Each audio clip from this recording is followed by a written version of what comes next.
Ladies and gentlemen, our next event of the evening is a one-fall match with a 60-minute time limit.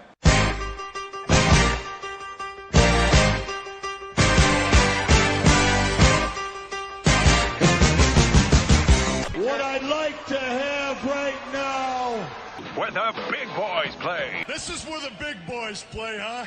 This is where the big boys play. Hi everyone, you're listening to Where the Big Boys Play. We're going to review Starrcade 87 today. As ever, I'm here with Chad. Say hello, Chad. Hi, everybody. And we have a special guest today. From Los Angeles, California, weighing in at 219 pounds. Solomon, known as King Solomon on the boards. Say hi, Solomon. Hey, everybody out there in TV land. And so, Solomon, you've been listening to some of these shows, and since we don't have Brian with us anymore, we're going to have a kind of policy of kind of a rotating third chair. And first in that hot seat is Solomon today. And I thought it'd be a good idea just before we get into the show, just to learn a little bit more about you, Solomon. So I understand you're from California. Yeah, from Los Angeles, born and raised here. 38 years old, so I started watching wrestling in early 1983. The WWF came out here about December 82, January 83. Before that, we had Mike LaBelle's promotion, the LA promotion, which was, by that time, it was just pathetic. Yeah. So I started watching wrestling one day. I'm watching cartoons in the morning, and then I put it on Channel 9 out here, and I see Big John Studd ringside with Vince McMahon in an interview, and I'm like, what is this?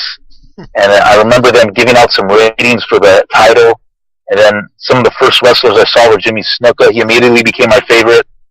Bob Backlund, and I know Backlund gets a lot of heat from fans, but he was one of my favorites starting out, and then not superstar. So I just started watching. I was hooked instantly. It was like love at first sight. So I started watching. In 83, I didn't go to any shows that year, and at that time they were running shows at the Olympic and Sports Arena alternating. So when 84 came along, my first show I went out to was at the Olympic Auditorium and headlined by Piper and Snuka. And to this day, I mean, I've gone to several shows since.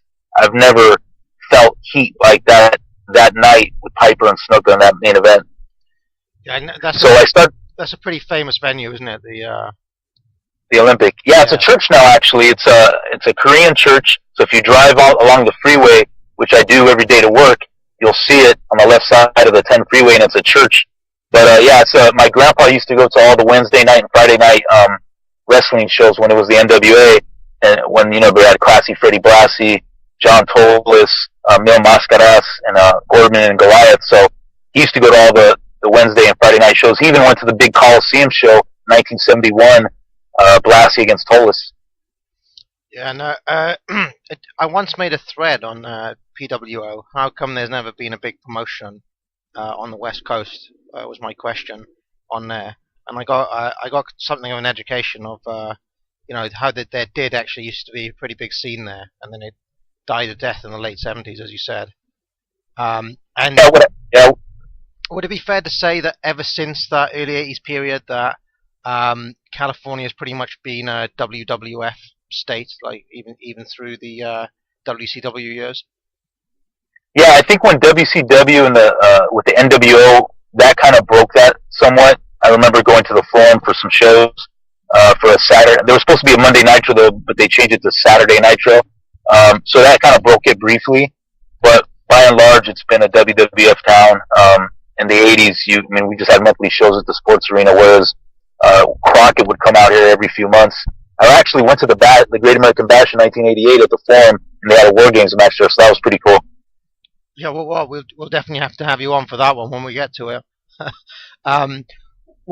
One of my questions was going to be how did you develop as a kind of wrestling fan?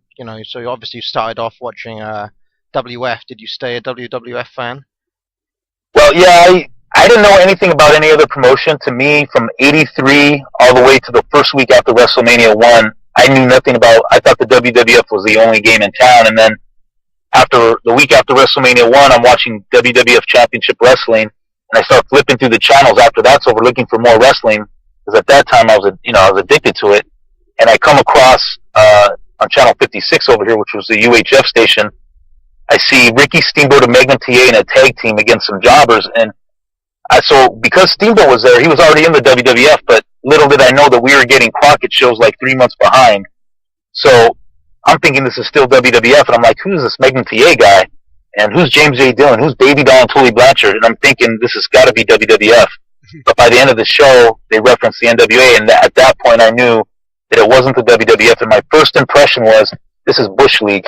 It's minor league. I wasn't impressed at all.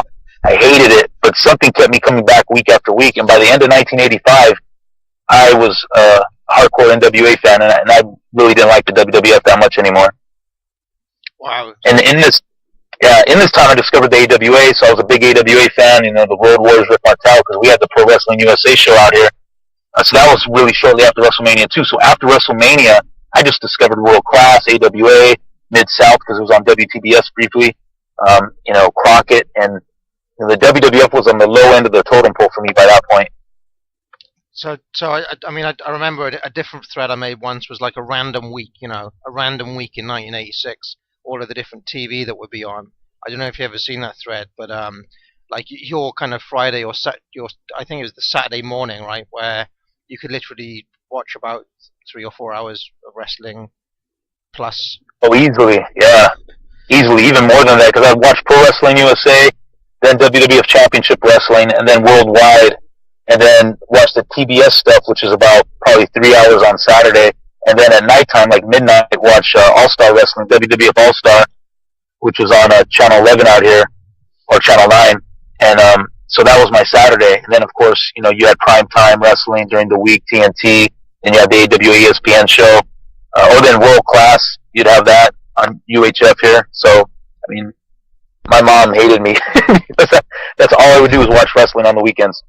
And did you, most kind of long-term fans have had periods where they've just been totally out of it and haven't watched anything. Have you ever had a period where you kind of just went off whatever was happening and had some years in the wilderness, or have you been a fan all the way through?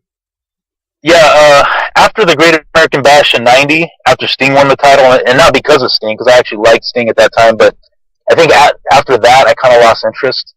Part of it was just because the product wasn't as exciting to me, and then another part of it was just, I was 16, I was getting into girls playing football and stuff like that. So from that point up until probably 95, I was off and on, but I would still, I got back into it again briefly in 92, but really from 90 to 95, I was kind of off and on.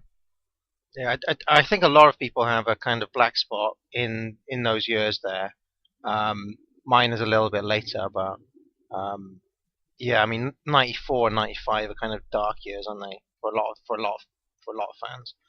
And it is difficult to maintain having any semblance of a social life or credibility and being a hardcore wrestling fan. Yeah. Chad, do you have any questions for Solomon before we carry on here? No, I'll just say with Solomon growing up in L.A., kind of the time where he started becoming a fan, I feel sort of parallels when I sort of became a fan in the region I did in Georgia, because a lot of times I really wish I was a little bit older, so I would have been able to see Georgia Championship Wrestling in its heyday, and even when WCW was running real frequently. Like if I'd have been 16 and 17 years old when they were running Center Stage, I can assume I'd be going to a lot of those television tapings. But what can you do?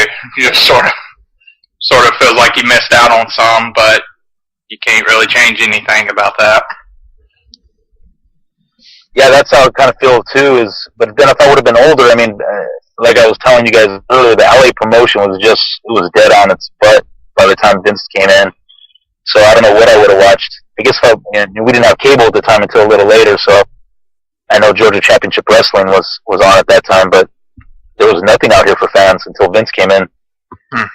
It's really unfortunate, the lack of footage for the LA promotion too. I know for instance, there's a good many matches documented with Chavo Guerrero and Terry Funk. When Terry Funk was the NWA champion, I think those would have been great matches to watch, and there's just very, very little footage that's surfaced out from there. Yeah, a lot of it's just raw footage. I have some of that, and then there's some of the TV tapings, but they're in Spanish. But you do get Piper there. I have some of the Piper stuff when the promotion was kind of on a downward trend, but Piper and the Guerreros were a bright spot there. And I think like older guys from that area really think of John Tolos as being a real legend. I just think of him as the coach, to be honest. I don't know anything else about him, but apparently he was a big time worker there. People he seems to have respect from people of a certain generation from that area. Yeah, they did the Monsel Powder angle in '71, and that's what led to the big stadium show at the Coliseum where they drew like 25 to 27,000 fans. Him and Blassie, so that was like pretty legendary out here. In fact, it wasn't. I don't think it was in L.A., but I happened to see a Freddie Blassie match on a random 1984 edition of TNT I was watching the other day. It was I can't remember who he was facing now. Leone or someone from 1952. But yeah, Baron. Yeah, but Baron Leone, he actually looked like a pretty decent worker in his time. Freddie Blassie. It really surprised me how good that match was from '52. Like it was a lot faster than your kind of Dory Funk Jr. '70s stuff.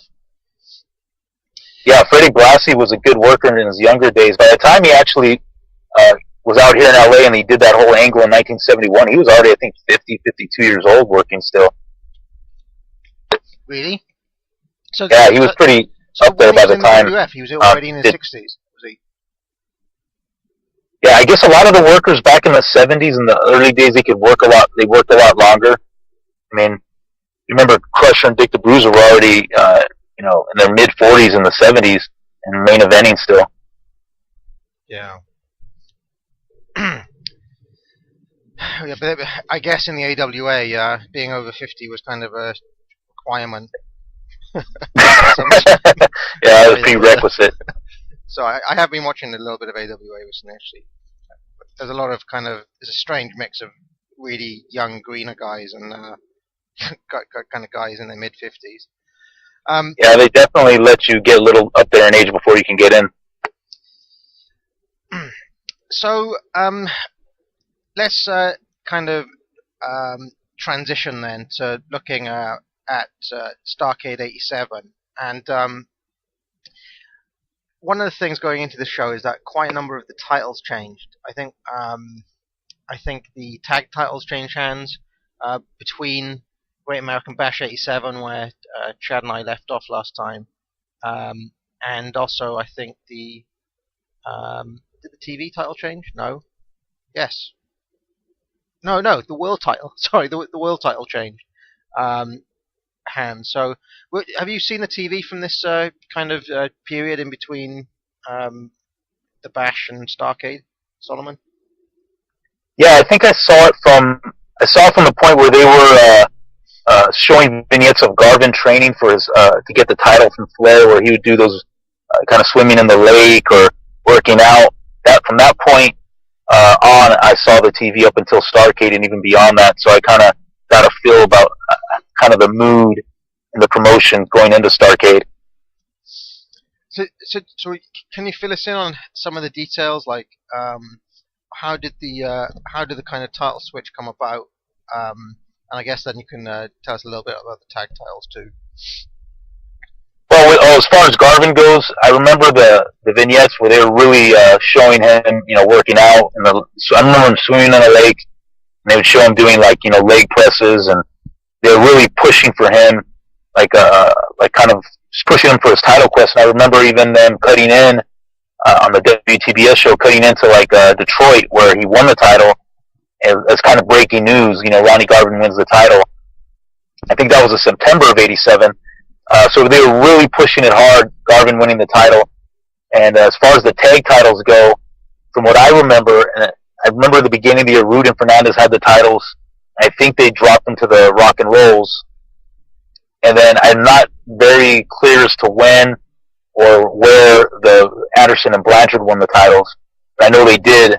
I believe it was in between the Bash and Starrcade, but I think it was closer to the Bash than to Starrcade where they won the titles.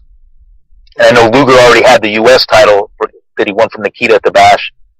And as far as the TV title goes, Koloff, I don't remember where and when he won that title.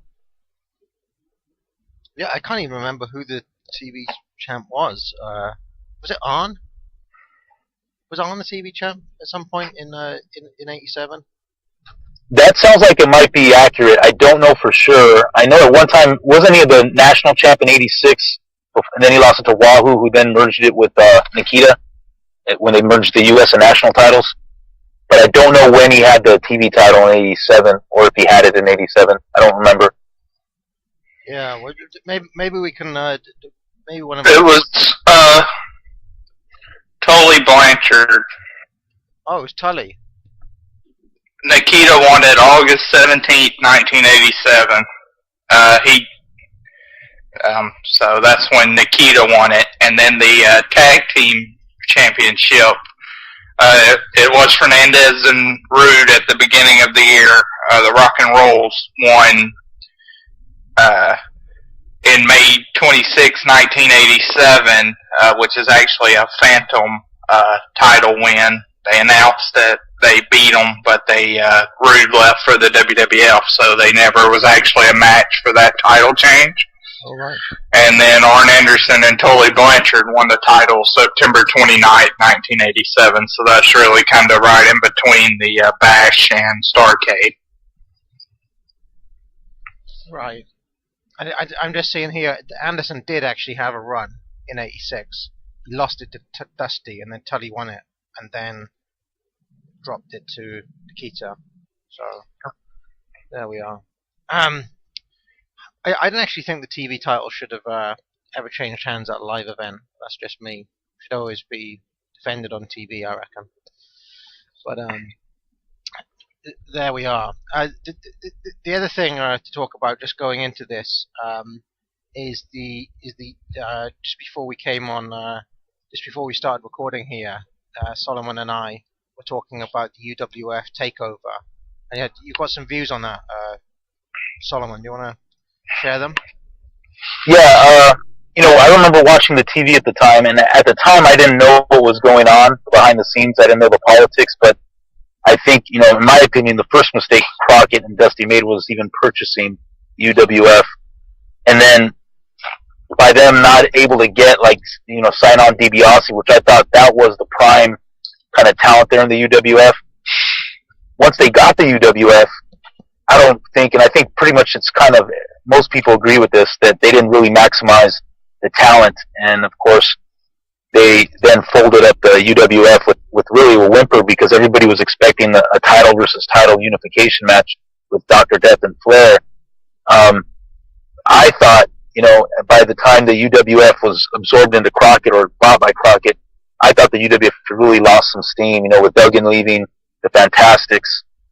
DiBiase was in Japan a lot of the time, so their roster really had kind of weakened by the time that Crockett bought it out. I think it was in May or April of '87. And so I thought that was the beginning of a number of mistakes that Crockett made in relation to the UWF. One wasn't pushing. If you watch the TV leading up to Starrcade, they buried Terry Taylor. They're giving him no shot to beat Nikita, and I'm thinking, well, we know Nikita's going to win, but at least build up your opponent so that when he does win, it means a little more than what it did. Yeah, I've got more to say about that particular situation later on. Yeah, it's a funny thing, isn't it? Because if you buy a company in the kind of weird psychology of wrestling, and we actually see history repeat itself years later, with the when Vince bought WCW, the tendency in the kind of wrestling mindset is to basically just bury the company that you've just bought, and it basically happens here in '87, and it happened again when they botched the Invasion angle in 2001. It's a strange thing, but then why would you?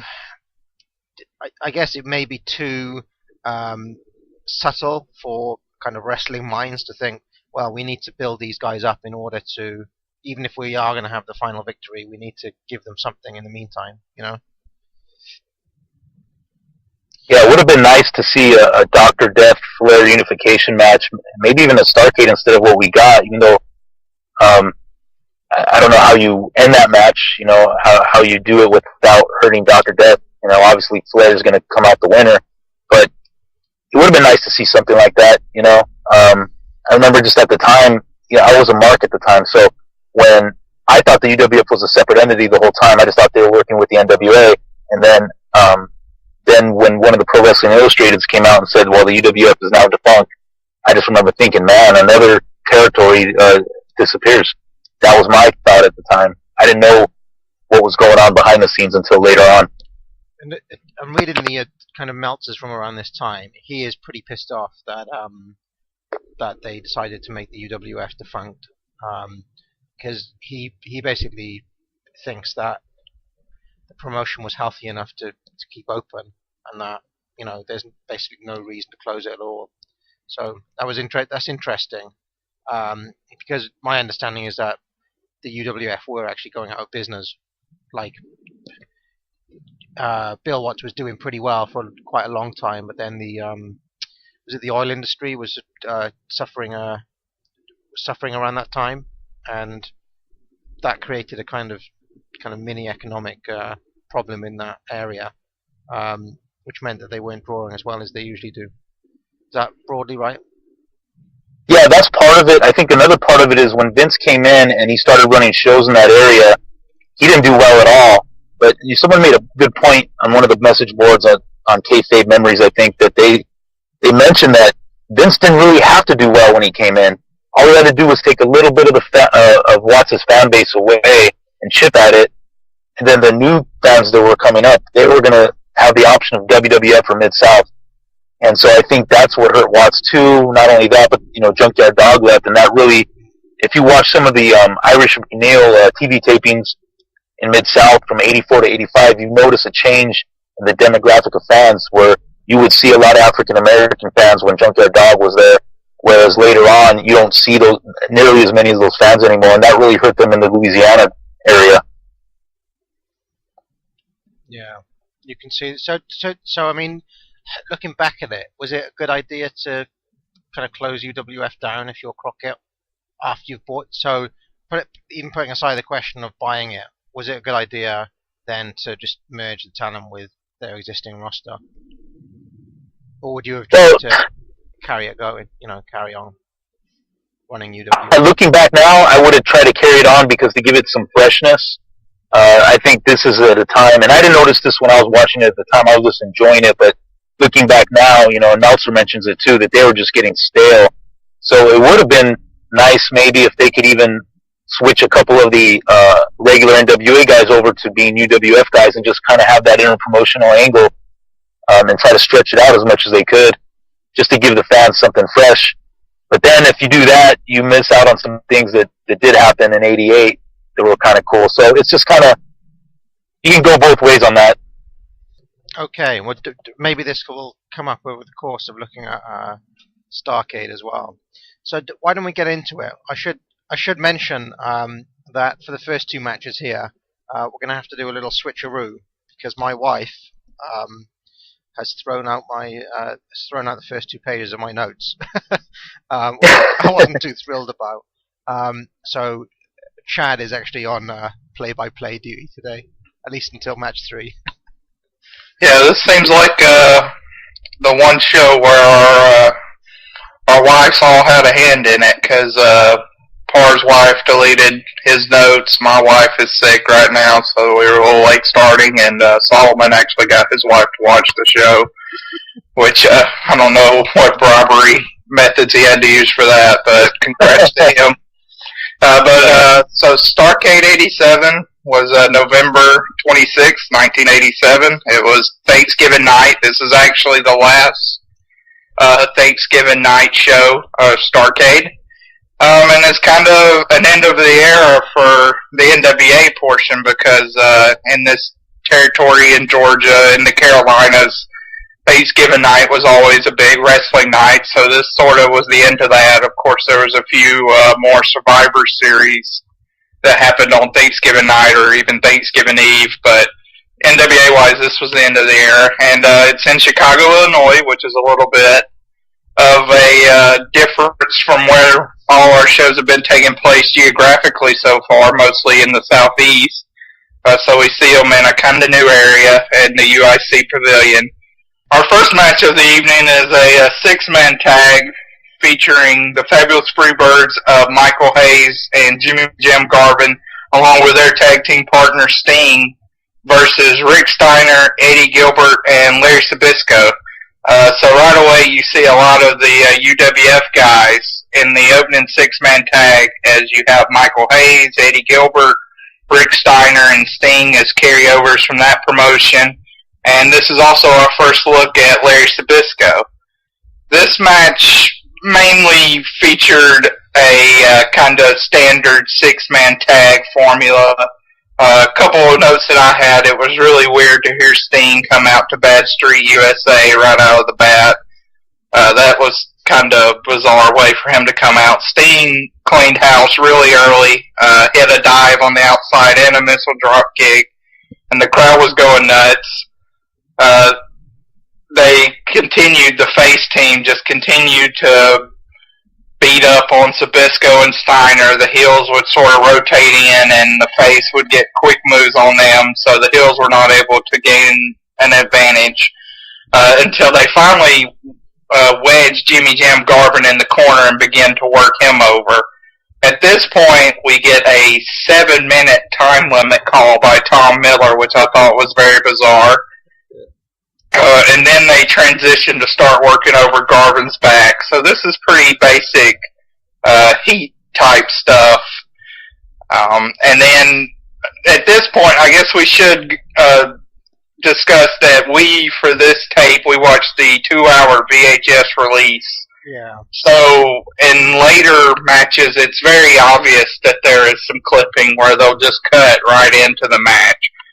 This match did not line up with the time calls, but it was only off. For instance, this match ends in a 15-minute draw. We probably get, I would say, 14 minutes or 14 minutes, 15 seconds of action.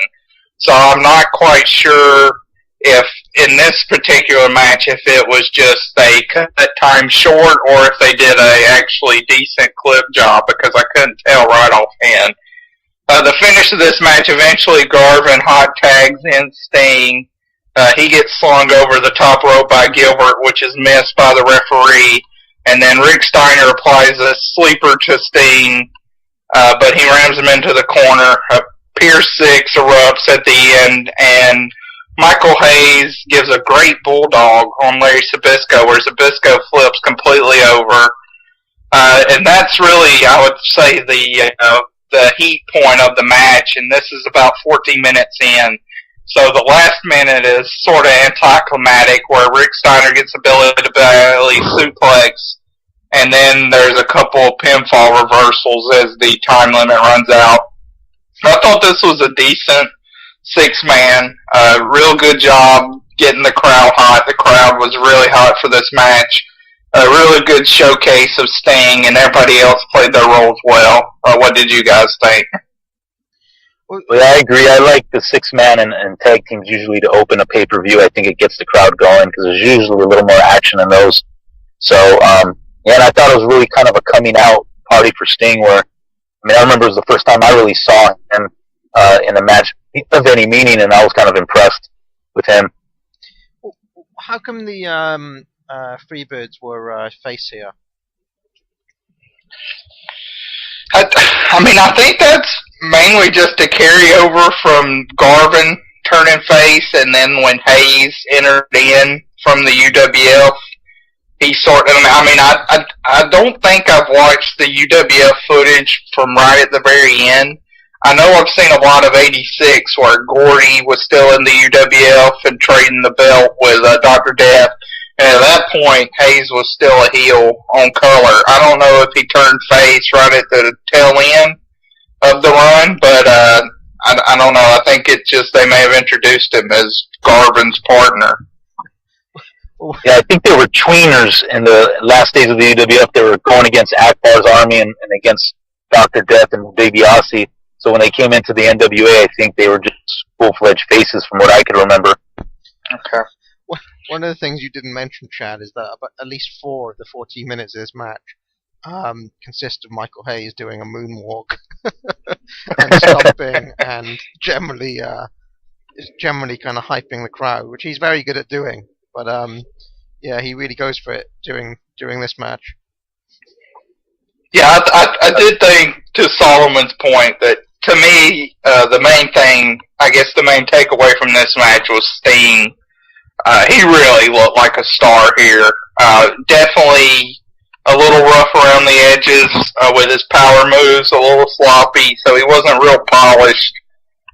Even at this point, he didn't get much more polished later on, but especially here. But the crowd was just absolutely ballistic for him. When he did that dive to the outside and the missile drop kick in the early going, he just really seemed like a character that even this early was destined for stardom. Yeah, absolutely. I mean, and out of all of the people on the card, considering he's kind of buried in a 6-man tag here, he's easily in the top 2 or 3 most over guys on the card, I'd argue. I'd argue. Yeah, I agree. The pop he gets is probably as big as the pop Dusty gets later, for example. Yeah, I agree. The crowd was definitely hot for him. Parv, did you think this was a good match or a decent match, or what did you fall in on this one that you can remember? To be honest, I can only remember that moonwalk. Yeah. I mean, it definitely wasn't. I mean, I'm sure there's been hundreds of 6-mans like this. It wasn't groundbreaking or anything like that, but for an introduction to the pay-per-view, I thought it was pretty well done. It was decent. It was decent. Not particularly memorable, apart from Sting, really. But yeah, it was fine. Yeah, I liked the match. I wish there would have been a clean pin, but other than that, I liked it. I thought it was good for the purpose it served, which is to get the crowd going for the pay-per-view. Okay, our second match is memorable kind of in another direction. It is Barry Windham and Dr. Death Steve Williams for the UWF Championship, which on the surface, just looking at the card, this would have been one I would have really been anticipating. Because these are 2 big guys that could go. Windham at this point in time was a great worker. Williams had developed into, he definitely could be carried to a great match if need be. So this match, Steve Williams comes out in his Oklahoma jersey, which of course gets Ross on commentary. There's a lot of Oklahoma comments sprinkled around. They're ranked number 1 in the country at this time, so Ross gladly gloats about that. And it's a face versus face match, but neither guy, I would say, gets a great reaction from the crowd. I don't know if they're unfamiliar. I would assume they're unfamiliar with Dr. Death, but I don't really know why the reaction was so tepid for Barry Windham. And this match, again, is one that the time that's on Wikipedia doesn't exactly line up to the time on the tape, but it was only off by a few seconds, so I'm unsure of what the deal was there. This match is completely bizarre. It starts out with some crisscrosses, rope running, and then a big press slam by Steve Williams. And then they get into a little amateur wrestling scuffle where they kind of ride each other around the mat and stuff like that. And that was kind of funny while they were doing that. They went to the outside actually for a complete restart. And Tony Schiavone, who I should mention is the color commentator on this show, Jim Ross is the play-by-play man. But he says this could be one of the greatest scientific matches of all time, which I thought was an interesting comment. While the crowd was chanting boring, so that was even better. And then this match basically just follows a very weird formula where you have a couple minutes of action followed by a complete restart. You get a back suplex by Williams out of a chin lock, and then they stare at each other. a gut-wrench suplex by Wyndham, and they stare at each other. There really has no flow to this match. The 5-minute time call was made, and I thought, honestly, they'd been wrestling for about 15 minutes. And then right after that, we go straight to the finish where Wyndham goes for a dive, flies over the rope, and then hits the table on the outside, and an impressive move by him. But Williams, as soon as Wyndham gathers himself and gets right back in the ring, Dr. Death rolls him up and gets the 1-2-3, which this is a completely weird match. I did not remember this match, and this was a match where these are two guys I've really come around on.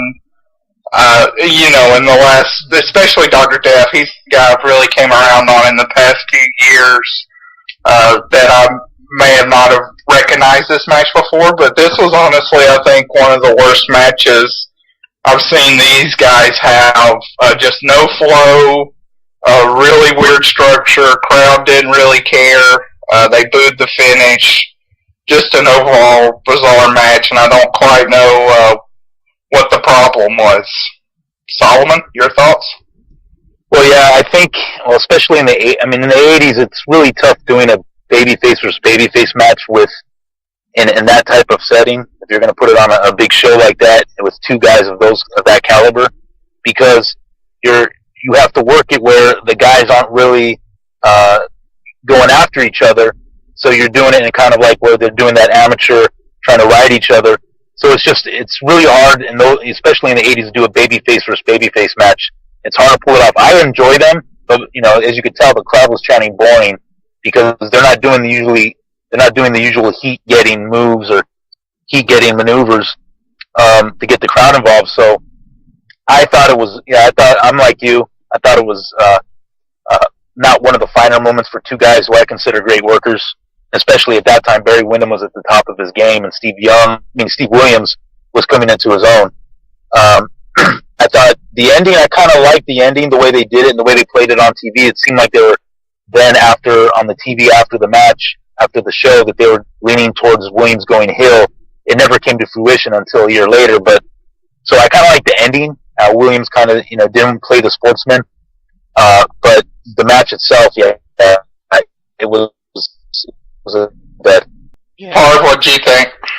I did. I mean, this is where my notes start, and I just said this is a very sloppy match. And I thought it was a real off night for Williams.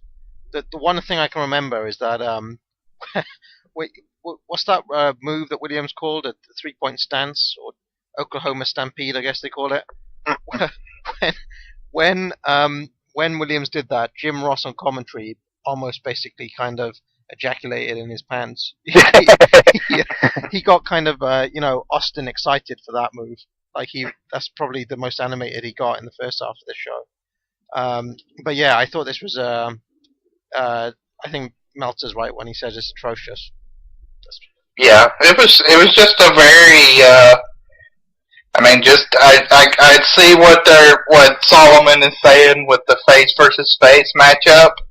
You could see that here, where there was a lot of kind of, sportsman type aspects in the beginning with the restarts. They were practically one step away from handshaking after everything, but there was no sustained body work, really no story told, and it made the match just overall disappointing. Yeah, it's I mean, a lot of the times when you get kind of face versus face matches in this time frame, apart from the really famous ones like Hogan, Warrior, say, most of the time one of the two guys will sort of, just for the one match, play the heel role, even if it's not an actual heel turn. Structurally within the match, they're basically playing the heel, and here nobody did that. They both, but guess they both played true blue baby faces, and yeah, I mean that sucks as a contest. Especially on a big stage like that. They could have gone a different way. They could have gone out for like a all-out kind of amateur style, real match. kind of scientific matchup, but it didn't really happen for whatever reason. Anyway, Chad and I will switch back to our usual roles, which, given the quality of my analysis, is probably for the best. We're going into the third matchup now, which is the Midnight Express versus the Rock and Roll Express, and it's Nether Skywalker's match, a scaffold match. The Midnights are still with Big Bubba, and they have a pretty good heel heat, and Cornette is back, and I'm basically dreading going into this yet more kind of scaffold bullshit from the Midnights. I actually have a theory that Cornette pushed for these scaffold matches because they seem to be involved in more scaffold matches than anyone else, pretty much. As the match starts, Big Bubba is lurking about, and he takes out Ricky Morton with a Bossman Slam before he's even made it to the scaffold. So it's a 2-on-1 scenario, which is pretty interesting to start off with. Weirdly, I think it's Shivani on commentary mentions that the scaffold is made of manganese, which and not made of silver, as if anybody thought that the scaffold was made of pure silver. Morton recovers from the Bossman Slam and gets the racket and actually makes it up to the scaffold. The Midnights use salt and their usual kind of tactics to gain the advantage. Eaton obtains Cornette's racket, but then loses it. I basically hate scaffold matches, so I'm not going to give you a blow-by-blow count here, because it's just the usual stuff up there on the scaffold. Before long, Stan Lane drops, and the JCP cameras manage to miss it somehow. The Rock and Roll Express have the racket back. They beat Eaton 2-on-1 and hit until he drops. Fuck's sake. Stupidly now, Big Bubba goes up to face Morton. So Bubba goes up to the scaffold, which is a terrible idea. But Morton sneakily kind of nails him with a low blow and then runs away. So we don't see Bubba drop down. So, Shah, what do you think? I'm with you. Scaffold matches are certainly not my favorite at all. This one I thought was going along pretty well in the beginning. Bossman was able to hit his slam, and that was good. And then Ricky Morton was able to retrieve the tennis racket from Cornette and scaled the ladder and was really wailing on people with that. And you had some solid beginning psychology with them kind of gathering their bearings on top of the scaffold. But it just went on way too long.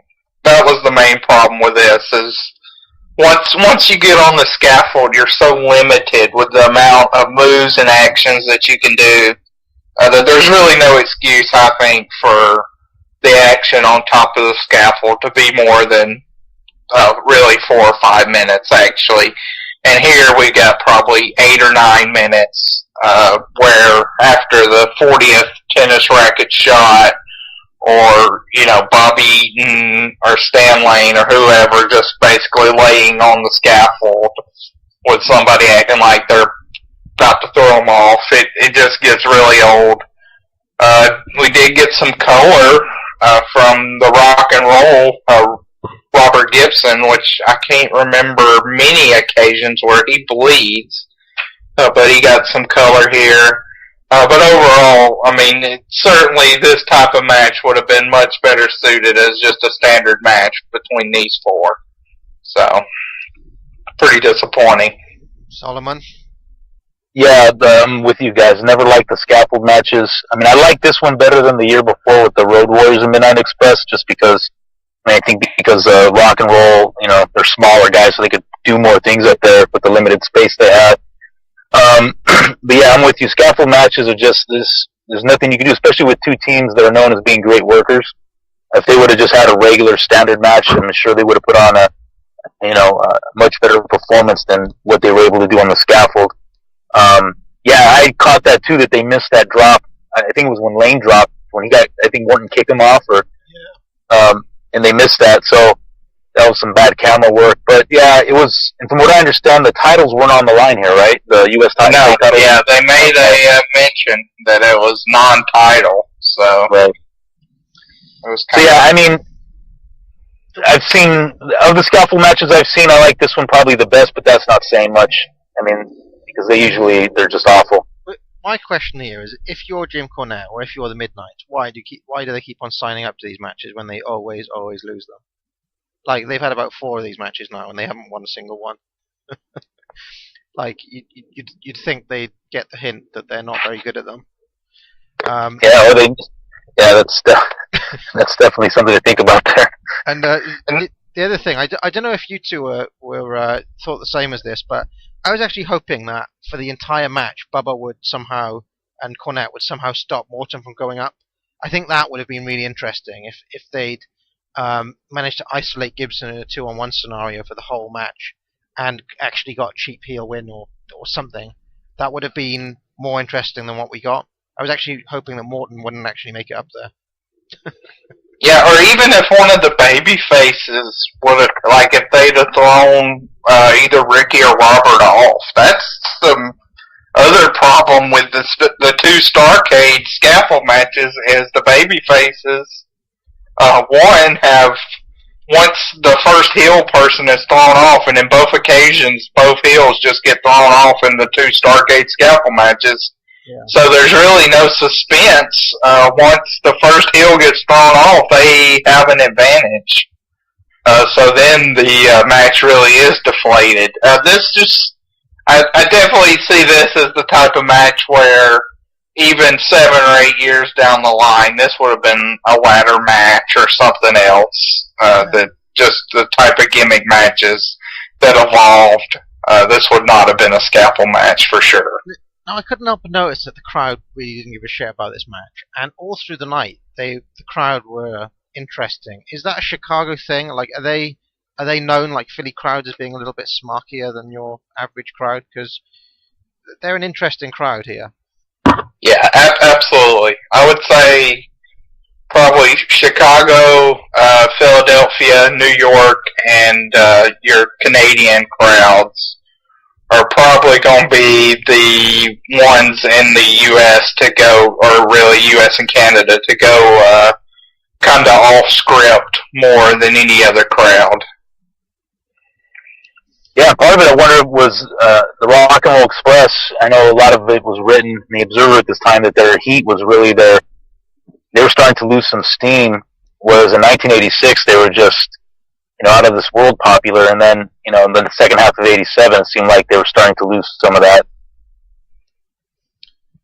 Yeah, I wonder if being champs are actually part of their. You know how some people kind of need the belts to kind of have steam in that way.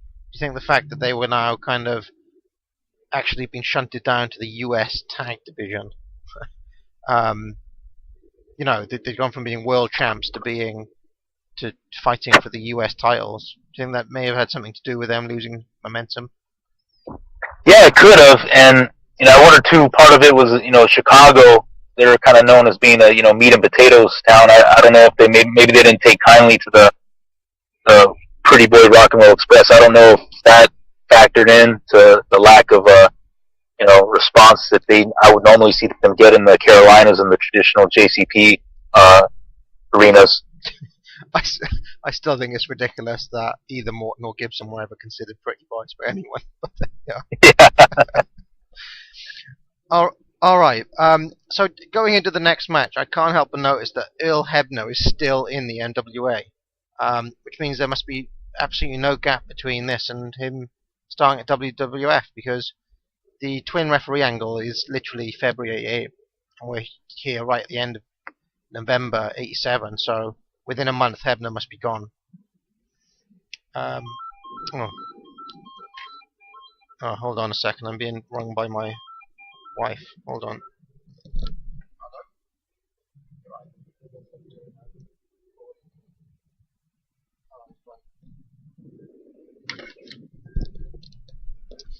Oh, there we are. I have to explain that I'm in the middle of recording a wrestling podcast. So, match number 4 is Nikita Koloff versus Terry Taylor, who's got Eddie Gilbert with him. And this is the unification match for the NWA TV title, which Nikita holds, and the UWF TV title, which Terry Taylor holds. Nikita has funky music, as do most people on the show. That is clearly kind of dubbed in post-production or something. It's clearly not going out live, this music. I don't know if you agree with that. It's definitely not live, this music, right? Yeah, there was a lot of generic kind of sounding music that you could sort of hear the canned crowd heat too. So yeah. Now, as we were going into this match, I was thinking to myself, if Taylor wins this, I'll eat my own scrotum.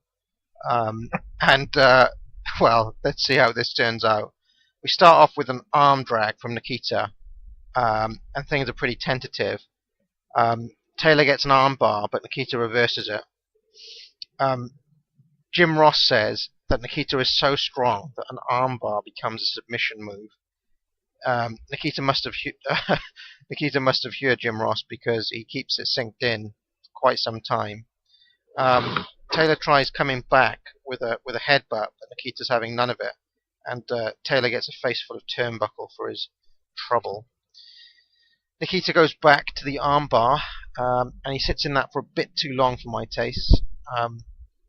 Taylor bails, and Hot Stuff massages his arm in a nice moment between the heels.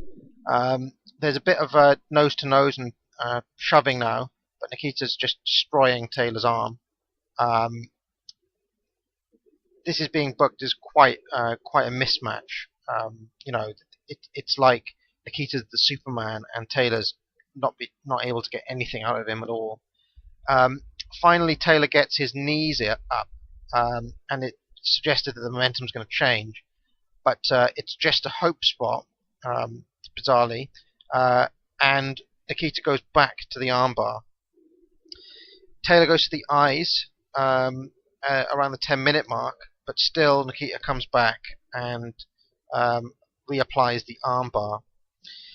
Shivani starts to criticize Taylor's game plan here, and Ross says that this strategy is all wrong. I can't help but agree with them, because whatever Taylor's doing here is not working. Taylor attempts another comeback, but all his offense is no soul, and Nikita does a kind of Road Warrior style, sticking out of the tongue and kind of screaming, in the manner of Hawk. He gets carried away though and misses a sickle. Finally, we get a transition.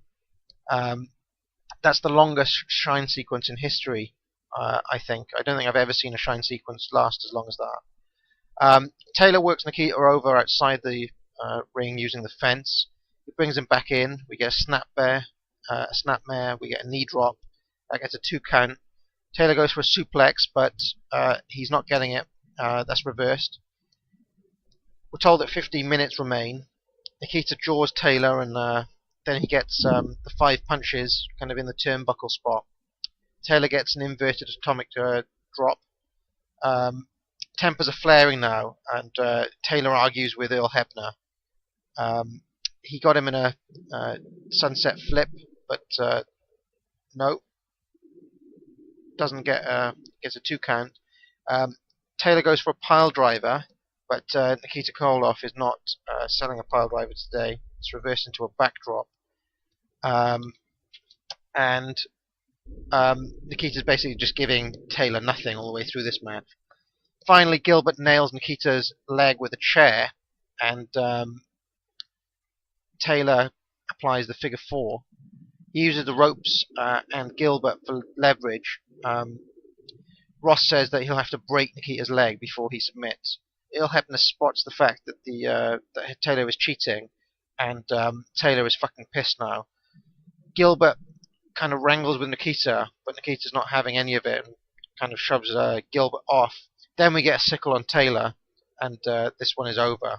We have a new unified TV champ, and Nikita is the winner. So what do you guys think of this? Is this a burial, or is it a smartly booked match? Solomon, I'll let you go first on this one. Yeah, I think it was a burial. I didn't like the leading up to the match and the promos for Starrcade '87. It just seemed like everybody that had an opinion on it, when they would they'd talk to Magnum, even Ric Flair being a heel, Barry Taylor, when they would do the Starrcade '87 promos, Flair would mention the match and Barry Taylor. So you could tell leading up to this that they were ready to just have Nikita demolish him and kind of run him over. I didn't like the match. I didn't like. This is really the first time I noticed that Nikita just really didn't look the same. I was used to Nikita having the kind of that physical, intimidating presence, and this is the first time I noticed he had kind of dropped a noticeable amount of weight. And that was one thing I thought Nikita had going for him was his look. And I never really, his in-ring work was never great.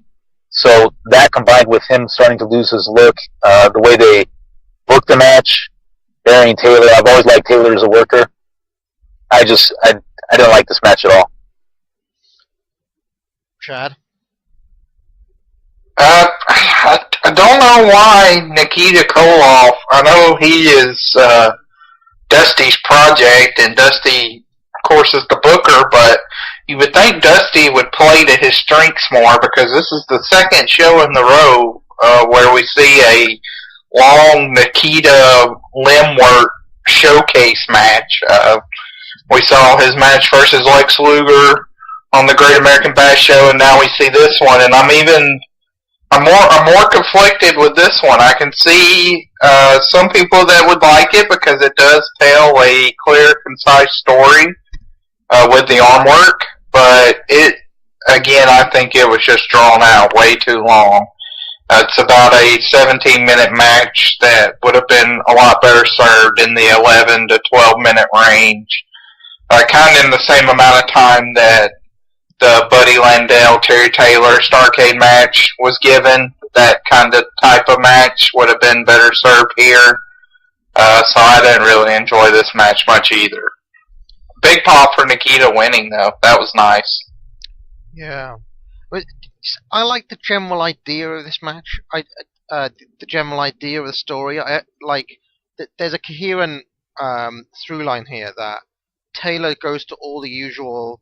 He does all the usual kind of heel tricks to change momentum, and each time the momentum doesn't change. So it's like all the things that you expect in a wrestling match don't happen, which is kind of interesting.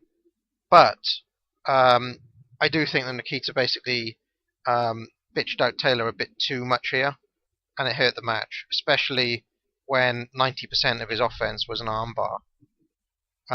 He came across like a 20-minute squash match. I understand what they were going for here, but I think they drew it out far too long, and the transition probably should have happened earlier, and it should have been stronger. So, those spots where I mentioned where the suplex and the pile driver were reversed by Nikita? I think the match would have been a lot better if Taylor had hit those moves at that point, just to give him something, Well, I had read in a book that Taylor was really on Dusty's bad side by this point, and Dusty just had it out for him. I guess it's something about Taylor doing impersonations of Dusty on the airplane, and he didn't think Dusty could hear him. That was in Howard Brody's book, Swimming with Sharks. So that's kind of what I've heard of why Taylor was really kind of buried, but who knows what the truth is. Yeah, this is one of the most one-sided matches I can remember watching. In fact, the only one which is more one-sided that I can think of is one of the Hogan versus Flair matches that we'll see in '94. Anyway, so I think we're all broadly agreed here that this match wasn't very good. And Dave Meltzer gives it 1 star. Do you think that's fair? Do you think it deserves more than that? He gave it what? He gave it 1 star. I would give it a little more than that, because I do think the concept was well done. The storyline they didn't betray the story they were trying to tell. It was just not. They shouldn't have been going that long to begin with. The match should have been shorter. So, I mean, I would definitely say 2 stars, but it was dull. But I mean, this match really may be the most conflicting match for me that we've watched, because there's a lot of elements sprinkled in here that I really enjoy with my wrestling. I mean, some of my favorite matches have featured a lot of storytelling techniques that were utilized here, but it just didn't come together for me. So a real conflicting match. Well, thank you very much, guys, and join us again on Where the Big Boys Play. Fans, for all of us here at WCW Center Stage, for Cowboy Bill Watts and the American Dream Dusty Rhodes, I'm Jim Ross saying good night, everybody.